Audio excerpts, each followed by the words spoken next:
จะសូមជម្រាបសួរនិងស្វាគមន៍មកកាន់វីដេអូថ្មីរបស់នាងខ្ញុំចាស់ហើយវីដេអូនេះផងដែរចាស់គឺបង្ហាញអំពីដំណើរកម្សាន្តទៅកាន់ trail មួយដែលឈ្មោះថា Edge of the World ហើយគ្រាន់តែយើងលើឈ្មោះហ្នឹងក៏យើងមានអារម្មណ៍ថាវ៉ាមិនធម្មតាដែរចាស់ហើយនៅទីនោះគឺមានទេសភាពស្អាតចាស់មានទឹកជ្រោះអញ្ចឹងចាស់ហើយក្នុងនោះផងដែរគឺយើងបានដើរ trail ផងដែរចាស់ព្រោះអីទឹកជ្រោះហ្នឹងតើយើងដើរ trail បានទៅដល់ចាហើយនេះគឺជាសកម្មភាពថតនៅតាមផ្លូវដែលយើងដើរទៅហើយមានគេទៅស្ទូចត្រីហើយអ្នកខ្លះក៏គេទៅលេងទៅស្ទូចត្រីអញ្ចឹងប៉ុន្តែយើងគ្រាន់តែទៅដើរតែអត់បានទៅស្ទូចត្រីស្ទូចអីគេទេចាហើយ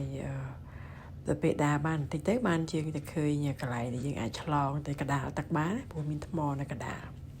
ចាហើយនេះគឺដើមឈើត្រេតចាហើយគេថាគ្រាន់តែនេះខ្ញុំទៅអង្គុយលេងលើនឹងតិចតួចចាព្រោះអីដើមឈើវាត្រេតខុសធម្មតាគឺអីត្រេតទៅដល់លើទឹកចា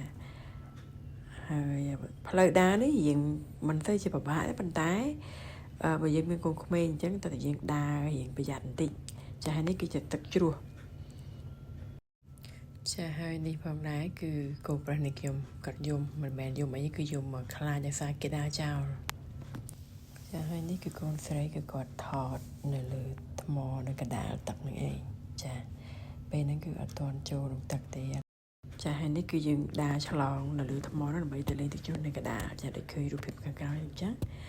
ចាអញ្ចឹងសូមអរគុណបងប្អូនអរគ្នាបានទស្សនាជួបគ្នានៅវីដេអូក្រោយចាអរគុណជម្រាបលាបាយបាយ